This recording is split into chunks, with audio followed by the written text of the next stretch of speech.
thing recorded going. Welcome back. I hope you've had time to rest a little bit, but I know that's also kind of an oxymoron, especially during this time of year when like final projects are coming in, final papers are coming in, exams are looming, and we're just kind of stressed out. Um, and so I like to open up with where are we at today in the sense of frogs. And so just to give you an idea of where today is going, and I gotta get back in the groove of playing the Zoom game of where is my screen right now. Um, yeah, there's my screen right now, and I'm gonna share it.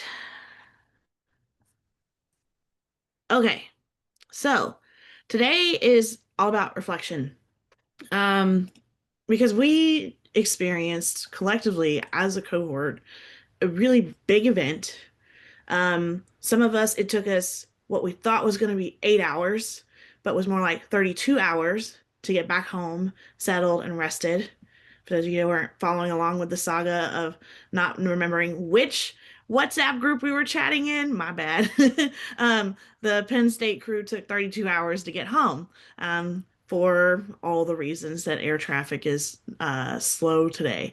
And so I know I remember seeing all the Alcorn folks getting in at a decent hour and the Tuskegee folks getting in at a decent hour. And um, Idaho, I remember when y'all said y'all got in, but I think that was about the time that Penn State was like dying somewhere between O'Hare and Cleveland. Um, so it was a little blurry of what actually happened, but thank you for traveling along with us on that. So today we're going to be looking at these three questions. So where are we now? Like now that we have gone through this experience together and we're back in our homes and our communities, where are we now? And then next we'll talk about where are we going. So we'll do a little review and catch up on here's what we're going to be doing in the next three sessions that we have left for goals, including today. And then how do we end strong? And so Dr. Smith and Dr. Foster are on here to kind of help us with those things. And as we go, it should be pretty simple what we need to do. And if you have any questions as we go through, please, please, please ask. So that way we are all on the same page. So let me get the arrow working. How many of you have seen a KWL chart before? Anybody? I got some head nods. I got some of that. Okay. Um, a KWL chart. Anybody know how to explain it? That's used it before. Want to share? Just unmute. Wesley, unmute. It just helps to break up what you know and what you wish to know into kind of boxes to differentiate and to organize your thoughts and ideas to maybe share to other people. Very good. Yes. Okay. So what you know, what you wish or wonder about more of a subject, and then what you've learned from that. And so I want to give you guys the opportunity to do a KWL chart of your own um, as a little bit of a post warm up, just to see where you guys are. And so what I'm going to do is drop in the chat a link for a Google slide. And what you'll do is you'll go in there and the instructions are on the first slide. But what you'll do is you'll go in there and make a copy for yourself. Make sure you put your name on your copy of the KWL chart. And then go ahead and just briefly work through each one of those. So what you know, so what do you know? Now that you've gone to the World Food Prize, and you've gone on your goals journey so far, what is it that you know? What have you learned? Or what do you already know? And then what have you learned is on that far end. So you can think about from day one in goals to now, what have you learned? And then what do you wonder is in the middle. So what other questions are lingering? And that could be either based off of what you experienced in Des Moines It could be based off of the experience of your lesson plans and your triads, or it could be something that's maybe further off. And Dr. Foster, I see your hand is up, so let's see what you got. Yes, ma'am. I'm wondering if anybody else had success in opening the link. When I open the link, it says, sorry, unable to open the file at this time. And it could just be Hmm, my problem because I am going through transition. So I was curious if anybody else was successful. everybody else good? So it's just a Daniel problem. It's a Daniel problem. Okay. All right, so I'm gonna put a timer up, and what do you guys think? 5 minutes? 5 minutes sound good to start with? Head nods, thumbs ups, thumbs downs. Okay, I see like one thumbs up and one heads down. So, or one thumbs up and head nod. So we'll do 5 minutes, and you can work through creating your K to BL chart. Find my timer. Whew. So let's look at some of the things that you guys wrote down. And if for some reason like I freeze up, I don't know what's going on. So one of the other faculty members can hop on and just like, okay, Maya's thing's freezing up, and we'll just pick it up from here. Okay. Um, so the first one I see is Anna's. And I've loved hearing some of the conversations both in our office space and in some of the other chats that I've seen, and then just looking at what you guys have been writing. Um, and I love that we're talking about like teamwork. Like, what do I know? Like, I know that it takes a team to make a difference.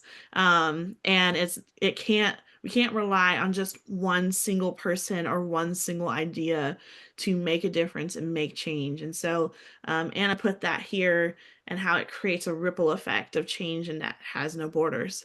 Like once one idea goes, it can keep going, and then more ideas are generated. And then let's see. Oh, you learned a technical skill with soil. Anybody in here like super soil nerds? I'm a soil nerd. I love soil. But thanks to our laureate, Dr. Ungria, looking at how soil, the earth's skin, and the thing that we survive on, if we did not have soil here on Earth, we would not be able to do a lot of the things that we do, if anything at all. One of the questions that she's got is, how do I continue to keep up and stay involved with the World Food Prize? And how do we get other industries involved in food security beyond agriculture? And why is it primarily only ag? Dr. Foster or Dr. Smith, do you guys have answers to either of those? I doubt most of these that will be able to provide what you might call answers. We can provide coaching and insight. I mean, there's really simple things that you can do if you're curious about the World Food Prize program. As I wonder if you have taken the steps to follow them on social media, however you consume news, whether that's on LinkedIn, Facebook, or Instagram. I think those are the ones they primarily use at this time. If you go to their website, they provide the opportunity for you to register for their newsletter. So that would be the second thing. If I cared about an organization and the work that I would do, is I'd sign up to receive their email communications, and they announce some of the events they have. So that's from a broad end. From a youth programming standpoint, I think it's exciting to know that no matter if you chose to become a teacher or even just a mentor to young people, no matter where you were in the world, they could participate in the Global Virtual Institute to earn the opportunity to go to Des Moines. And so you could participate in and know about the Global Youth Institute and those projects. In order to know about that, of course, you'd have to somehow connect to their communication apparatus, which, like I said, was social media and newsletter. So that was the first question. Smith, would you add anything about what you would do for the World Food Prize? I think that's a great reminder to stay in now, to get onto their socials and see their timely publications. You also have the opportunity, they mentioned some of those things like the Borlaug internships and those programs that come up. If you're so inclined, that's how you'll find out about those if you'd like to engage even further with the organization. And on the second one, I think that one of the best ways you do that is by helping your students understand why it's important so that regardless of what industry they go into, it's something that's kind of becomes embedded in their DNA as a high school student. I What love was the both of second those. question? I'm having a hard time. Um, How do we get other industries involved in food security, but beyond just agriculture, and why is it primarily on ag? I don't know if it's fair to say that we're primarily on ag.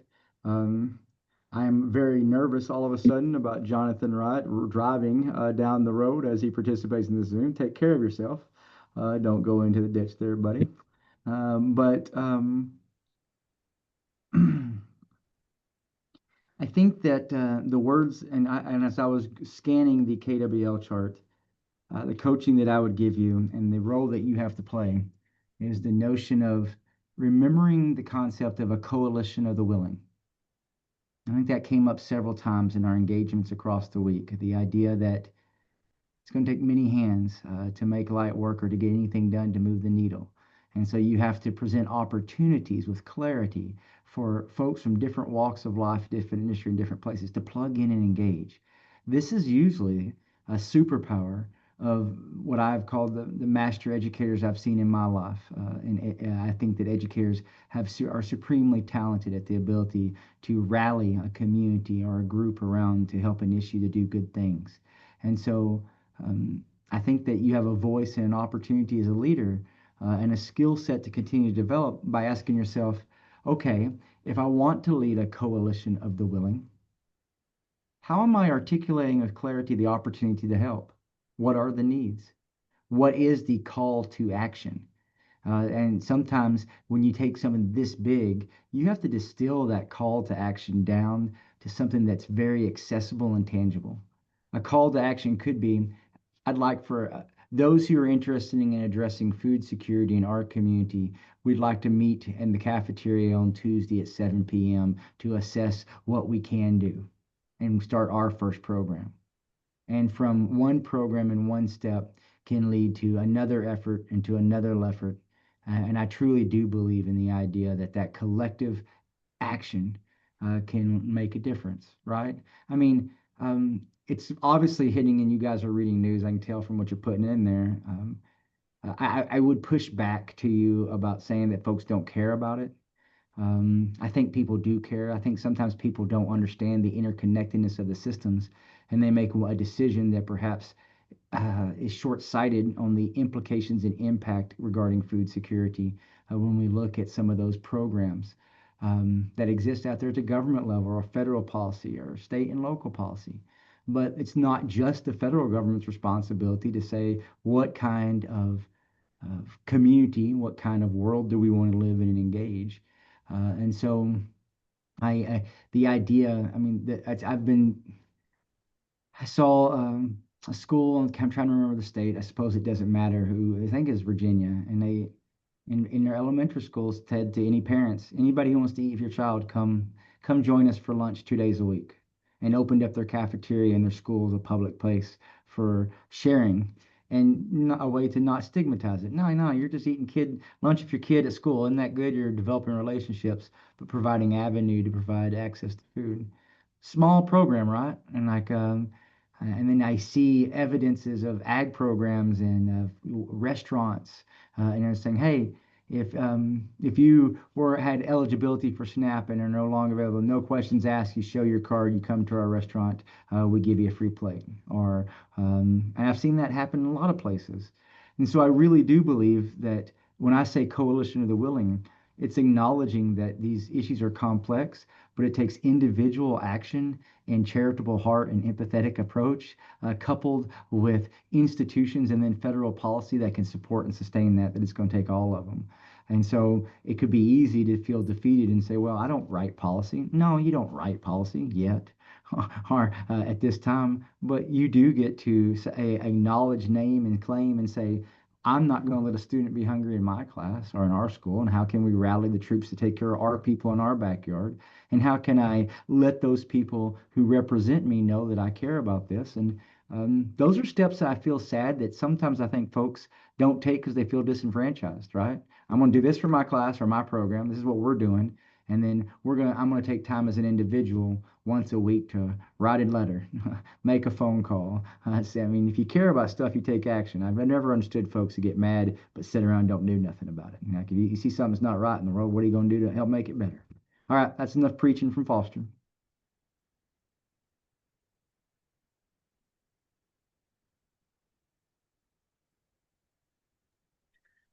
Dr. Smith, do you have anything to add? No, I think that was well said. Yeah. I was gonna point out Bryn's slide. So I think hers is slide number 11 if you're following along in the bulletin.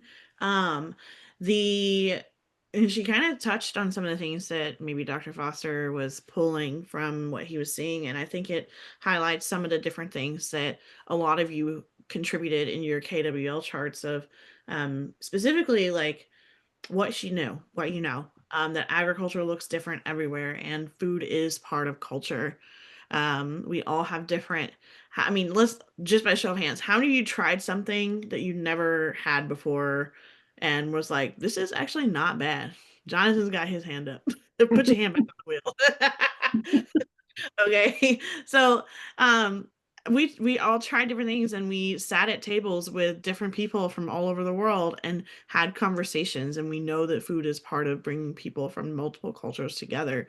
Um, and then you talk about access to healthy and affordable food is a human right. I mean, that's straight from Norman Borlaug, and his dream and his mission, and then looking at how agriculture is the backbone of the economies worldwide.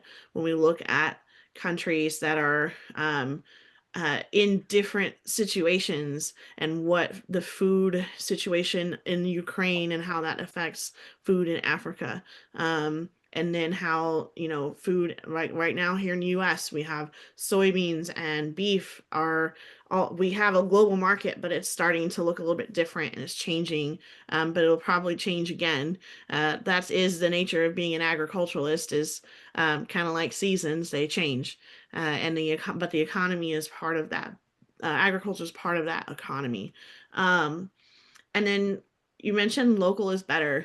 And I think some of the I wonder questions that I was seeing is like, how do we do these things ourselves? And like, how do we address these challenges? And I think we saw that even at World Food Prize is starting with the people within the communities that you're in and starting local does actually cause that ripple effect to help a global system.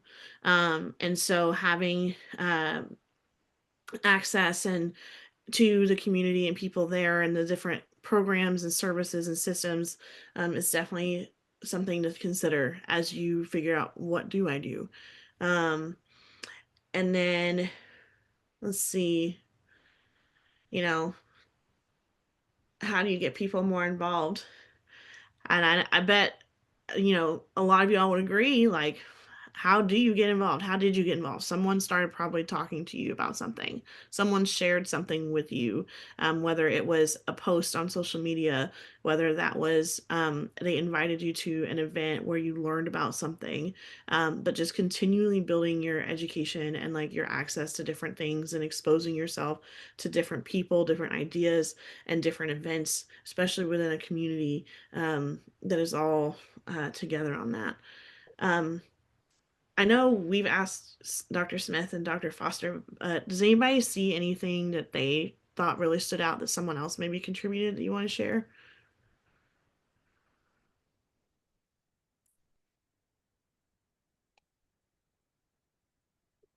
Matthew, you want to go first? Who? I said I let Cassie go first since I talked first the last two times. All right, so Cassie, Dr. Smith. Oh, yeah. Um, I think Jamelia had a good comment about from a wondering why the food security issue is not being pushed as it should be. And I think part of that is that it takes people who are passionate about it and know about it to tell others so that we can create people who are passionate about it. It's an easy thing to think about, and it's not a comfortable thing to talk about. So food security issues are not something that people want to talk about because it comes down to that basic human dignity conversation. And so as we have that conversation about, is it a moral right of all humans to have enough food, like we saw on the Hall of Laureates wall, that conversation gets a little bit more complicated. So what really the question might not be why the issue isn't being pushed as it should be. It's what can you do to help make sure that those things come to the forefront. So I think as educators, especially in agricultural education, and I am as guilty of this as when I was a teacher as anybody. I taught a teeny tiny bit about global food security. It was not a large part of my curriculum. And it's because at the time I didn't maybe have the experiences that you all now have to be able to weave that into all of your lessons. And we'll talk a little bit later in, I think, this session about your deliverables for the end of the semester. And one of them is to find the places where you can put this into a curriculum so that it isn't just knowledge that dwells in your heart, but it's something that you can put out into your classroom so that it can find its way into the hearts of your students. Love that. I mean, I'd like taking the complicated down to as simple as possible, right? You guys know that food security has four pillars. All too often in most of our ag classes, I think that we only teach about one, which is availability. Can we produce more and how do we produce it? That's a lot. But do we have that nuance of how they're interconnected of like, are we teaching how they can be utilized? Are we teaching about access? And are we teaching about stability over time and that temporal effect of how environmental changes and economic shocks and can so disrupt supply chains? And so, okay, I got to make it real because I find myself talking. I'm like, okay, what does that look like? That looks like that kick-ass ag teacher walking across the hall, tapping the shoulder of the family and consumer science teacher and saying, hey, let's do something together because you teach about how to make cool food and we teach about how to grow food and then we can take food to others. I mean, that's an example of a small step of coalition of the willing, realizing it takes all hands, or then maybe even going to their civics professor or high school teacher down or social studies or whatever we're calling it and say, hey, can we talk about like food access? Can we look at, as you look at government systems and policy, can we say, let's use an example in the context of food that we all have to participate in 3 days a week? And so why don't you work with me and the family consumer science teacher? Let's do this like interdisciplinary collaborative project where kids are navigating this. You know, this is just sounds awesome, right? Like, I think that there's space and opportunity for things like that. Cool, cool, cool.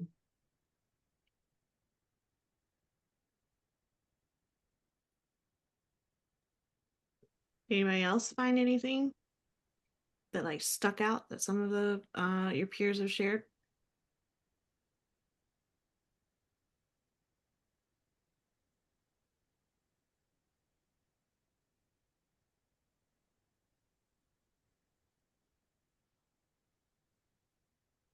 Um, I I like what sorry.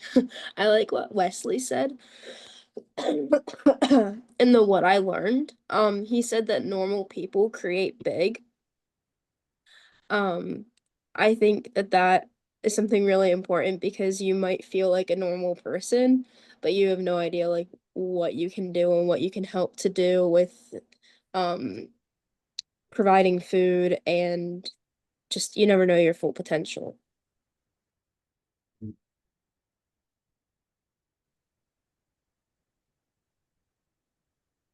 Yeah, when we think about all of the people that we met and that we got to see and listen to at the World Food Prize, I'm sure none of them woke up at the age that you guys are and said, yeah, I'm going to be a big hitter and I'm going to make a big difference in like a big stage. Like you probably thought, I know I'll make a difference somewhere. I don't know what that's going to look like. But I'm definitely not going to be invited to be on the World Food Prize stage to talk, right? And the next thing you know, they're there. And so you just never know what impact you are going to make. And making sure that you remind yourself, like, I'm doing the things that serve my community and my people and whatever the career is that you're going to be into. And others will see that and others will celebrate that. We talked about how the World Food Prize laureate is nominated. They don't apply for it themselves. Someone somewhere has saw or has seen the work that they've done and said, this person needs to be recognized for it. And so, now whether you're nominated for the World Food Prize or you receive an award from your local FFA chapter, or a student sends you a letter or an email later and says, thank you so much for making my life what it is and like being a part of that journey. Like it could be as simple as that, and you're going to make a big impact no matter what. Thank you, Kennedy, for pointing that out. Anyone else want to highlight something one of your peers said? I see Dr. Foster, you put that in the chat. Do you want to elaborate where you got that? Where did you get that? That noggin. Nothing to elaborate. I was just honestly, how do you say it? Briefer. There's genius in brevity. That's something I have to remind myself. I talk too much.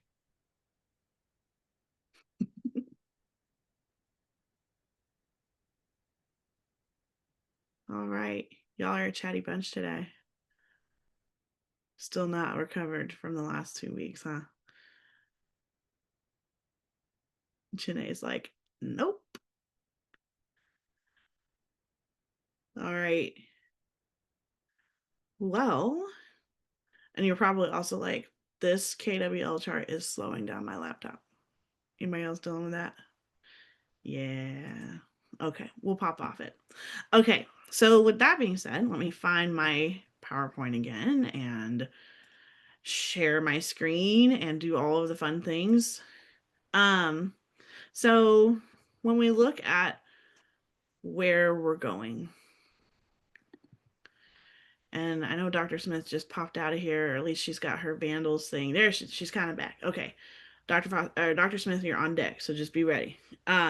So here's where we're going. I went in and updated most of the syllabus for the rest of the time we're here. So this is what the remainder of our semester is going to look like. Okay. You will have a reflection at the end of class today. So that question will come up at the end. And then next week, we're going to talk about how do we carry this message forward, advocating and storytelling for this experience. And so Dr. Foster will be leading us in some advocacy and getting us excited about how do we continue this journey beyond the goals program. He's got his eyebrows up. Sorry, bud. You're good. It's going to be fine. All right. And then we also have a thank you letter submission, and Dr. Smith's going to talk to us a little bit about that here in just a second, as well as your final project draft is going to start becoming due by then. And we'll talk a little bit about that here in just a minute too. Our final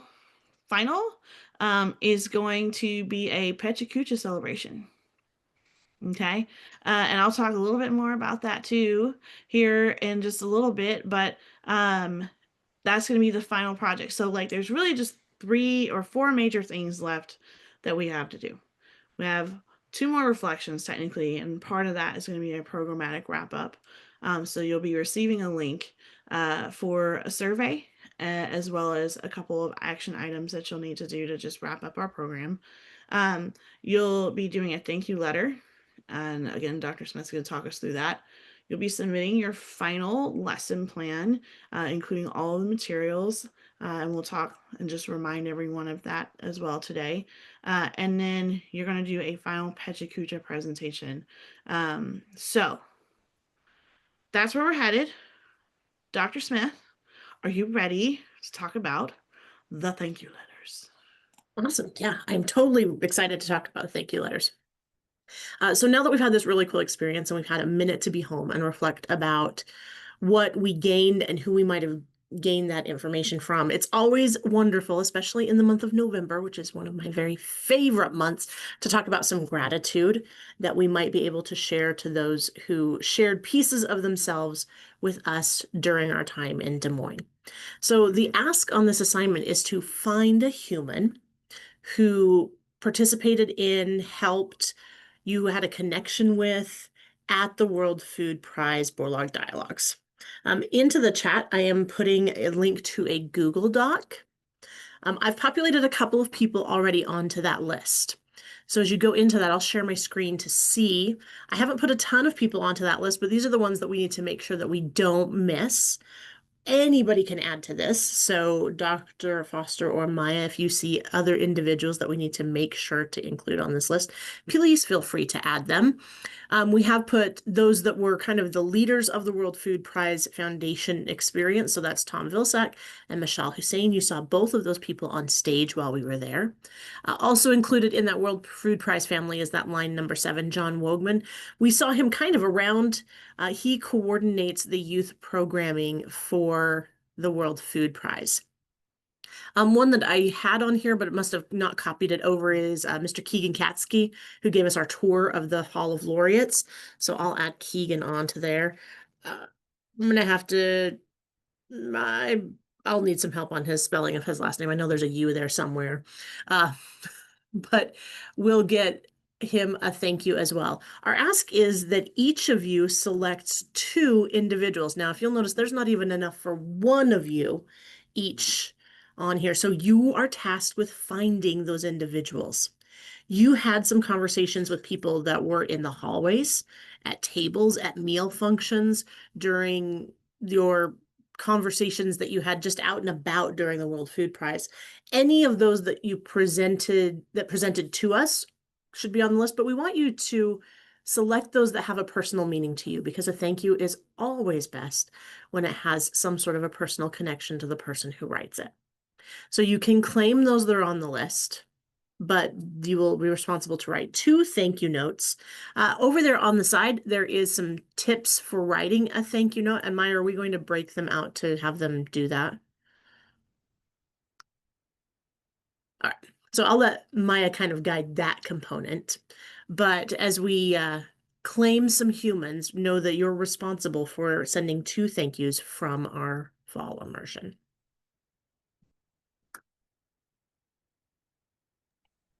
Dr. Smith, can you please clarify what you meant by break them out so I'm doing the right thing? So I peeked at the lesson plan for today and it said something about breaking them out with maybe I found the wrong lesson plan. Okay, you're fine. Okay. I am going to send you guys into 4 rooms. I'll stop my share. Thank you.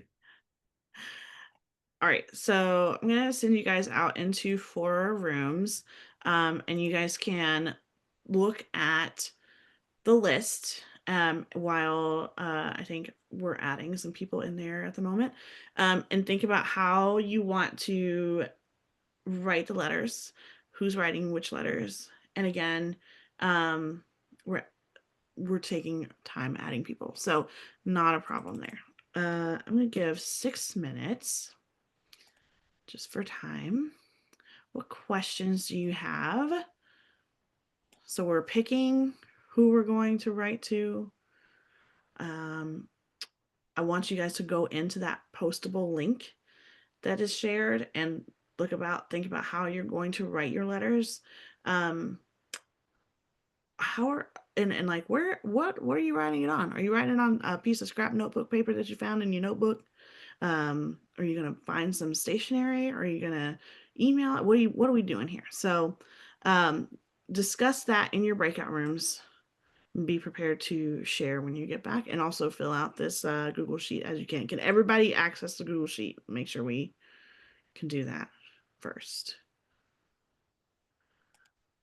Cool. Did you already post it? Yes, we'll resend it in the chat here in just a second. All right, I got you. I'm redropping it in the chat now. Okay.